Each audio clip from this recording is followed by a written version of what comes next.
part of my training was I have a photographic, audiographic memory. So even when drugged, I would record things and be able to retrieve them. So I suspect I was going to be used uh, politically in the honeypot role to probably collect information. I'm also grew up trilingual, so there were certain things, that's my suspicion. I mean, it didn't work out. Here I am, speaking up against them.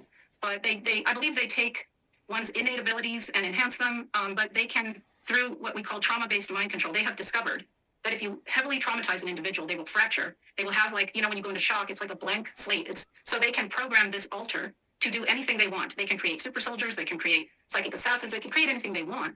And then that's a part and an alter of the person. And so the front personality will have no awareness of that. And then that part can be triggered to do a specific task. So for example, all these lone wolves that have assassinated, VIP people, they're actually MK Ultra. They have a programmed part. They were given a cue. They go do the event. But then if they're questioned, they literally, once their front alter is back, they don't remember it. They don't know. So trauma-based mind control has been, this is something the Nazis studied. They brought over to America. Mengele was one of the foremost people with this.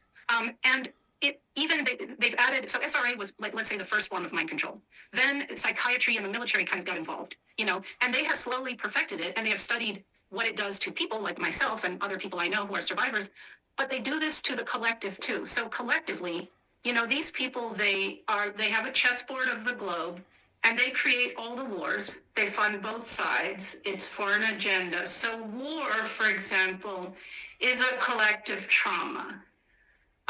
Poverty and scarcity, they're engineered, they're not natural. They create trauma. There's psyops like 9/11, that creates trauma. Psyop creates trauma. Those are, by the way, satanic rituals on the collective of society.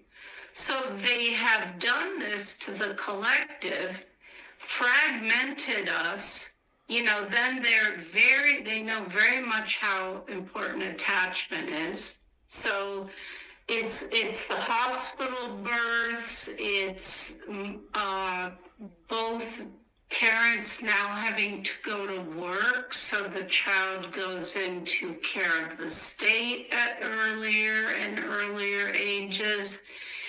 It's the attack on the family that you see especially heightened lately.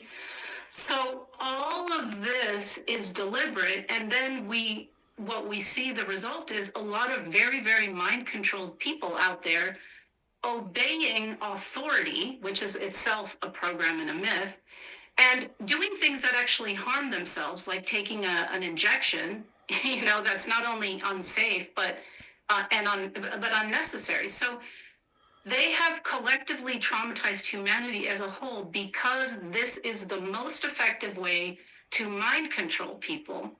And sexual abuse of children before the age of 5 is really the most evil and the most effective way to create someone who can be easily dissociated and mind controlled. And look out there. Sexual abuse, you don't have to be SRA survivor, but sexual abuse is rampant, right? So that's just a little sort of thing I like to point out that what they've done to me individually, they do in a certain form to all of society, because these people need to use deep, heavy mind control, and then they poison us. They poison the food, they spray the skies, they put fluoride in the water, the education, our history is a lie. They have it's a multi-pronged assault on the human being, on the collective, to get people to basically, this way you don't have to do a hot war, you don't have to force people, you actually manipulate people into furthering their agenda. Yes, absolutely true. So, but you were sort of programmed to be like a spy for espionage or something. You had this photographic memory.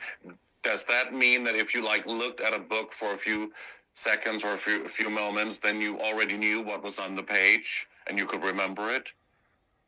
Yeah, so when I went to university and a couple of graduate degrees, and I didn't really have to study much. Like you said, I could read the book and just sort of take in. So what would happen is if there was a question on a test, I could